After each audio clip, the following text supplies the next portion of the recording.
Hey, how you guys doing? We're closing up now. We're getting toward the end of the book. And as I promised, you go through the calorie consumption. I'm going to outline another book to give more of my opinion and get this. This is more of a German 10s book, okay? It's I got a little bit off and extra with the dieting because I've been losing fat. So basically, if you follow the general outlines, you're going to lose a lot of fat. And then, of course, I recommend you talk to Pax Monstein and Nicholas Hammond, and they'll tell you. So, again, I want to tell you, picking the right coach is crucial, okay? Because you got some coaches who'll put you on a program, and I've seen these people go to coaches and they're saying, "Oh, I got this coach, I'm paying $300." He's charging me like $60, $100 an hour. And he's writing up this program for me. I look at the program, they go, "What do you think?" And I go, "Well, you're not going to get hurt on this program. They're not going to make any gains hardly. If he's telling them how to eat and if they got to clean up their diet, they're going to see some weight loss, they're going to see some energy improvement, and they're going to probably be happy maybe. But some coaches will hurt you, and other coaches won't give you any benefit. Some will do both, So, like for me, this book is a good book. You're going to learn a lot. You're going to get a lot out of this. But quite frankly, even if you were going for this, I'd recommend, like for instance, you got to ask yourself, how much is your time and money? How much is your time worth to you? Like the guy Craig, who he eventually paid me to consult him. He didn't want to pay. He just basically said, "Well, that's way too much money." And so he's very intelligent, very smart, and like most men, they don't want to have to pay another man to tell them what to do. Although the best athletes in the world, that's exactly what they do. Because they know they don't have time to waste. They know that the clock's against them. And though, whether you and I would work together and I'd say you should increase your strength by a pound a week, or increase your strength by 2.5 pounds a week, 10 pounds a month, you want to get to, many of you want to get to where you want to get safely in the shortest amount of time. So that means you can't dick around. That means you got to do what you got to do in the most proper fashion. So, do you want to stumble around and spend a shitload of money on supplements and get meager results?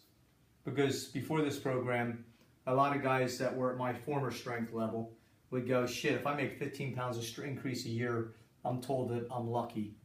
Now, in the first couple of years of training, the first year of training, once you get used to the coordinating everything, that's when you make the best gains. But as you go through, the gains get slower and slower and less pounds per year. And you're told that even if you're taking steroids, that's to be expected and don't expect anymore. And even though everybody seems to agree that even world champions are at 50% of their genetic potential, meaning they could increase double their strength. And yet, even though they have the potential to double their strength, they got to be satisfied with increasing by 1 pound a year at their best, at the fastest, not as a safety measure for somebody older. I just didn't believe that was true, and so I found out by around my 39th year that I went from increasing my strength by 15 pounds a year and then going backwards because of illness and injuries, and then going up again and going back and then going back, that I was able to increase my strength easily 10 pounds a month non-stop. Non-stop, 10 pounds a month, with no end in sight. Before the accident, I felt I would have easily got up to a 600 raw bench at the body weight of 180 pounds. Now,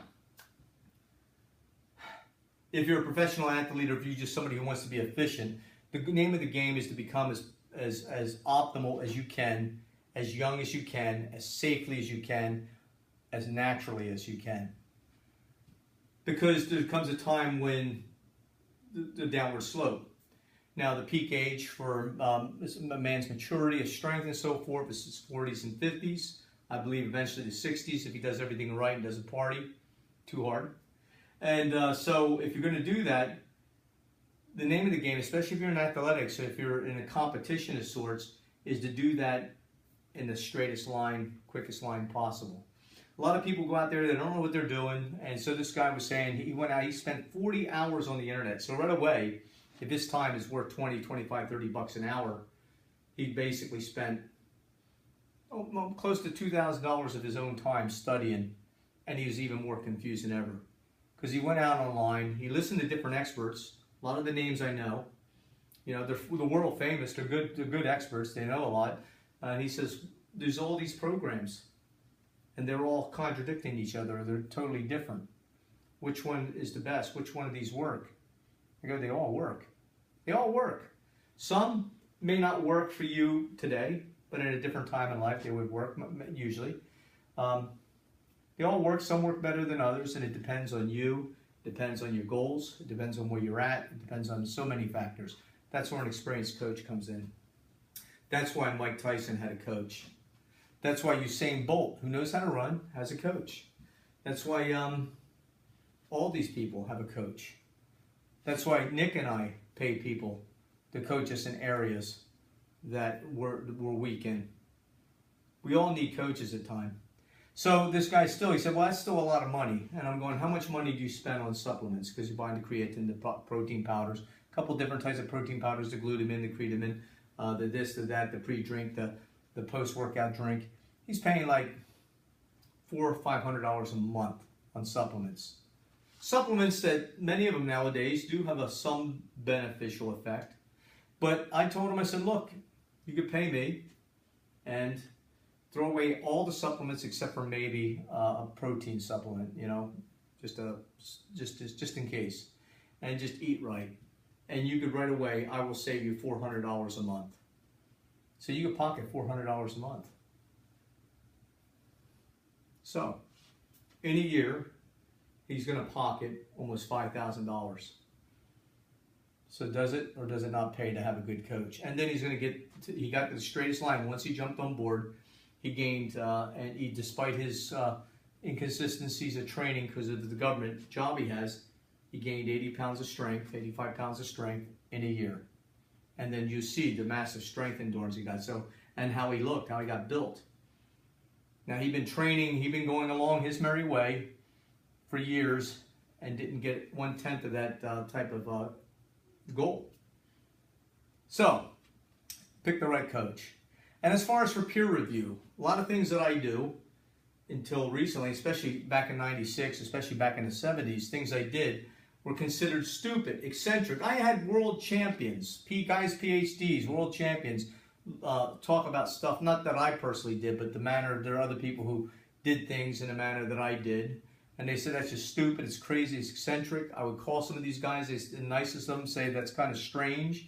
You're a nice guy, but that's strange and it's going to get you do wrong by it. But yet here I was, close to 40, never taking steroids, long arms, benching almost 500 pounds. And my strength, my best strength lifts put me in the top 20 of all time for people who lift raw, at least. Now some of them take steroids, I can't help that. But still. And the thing is, if I were to go back in time, knowing what I know now at a young age, and nobody else knew what I knew, I would dust them all.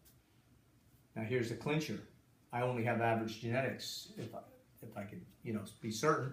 But so many other people would do far better than me, who have better genetics. Stands to reason. I mean, I don't know exactly what my genetics are, but it stands to reason out of so many billions of people, there are people in my weight that have better genetics. So if we were all to train with this knowledge, me being in the top 20 or the world's best would all of a sudden wouldn't be there. I wouldn't even be in the top 20 because so many people have better genetics. It's just all about science and knowledge.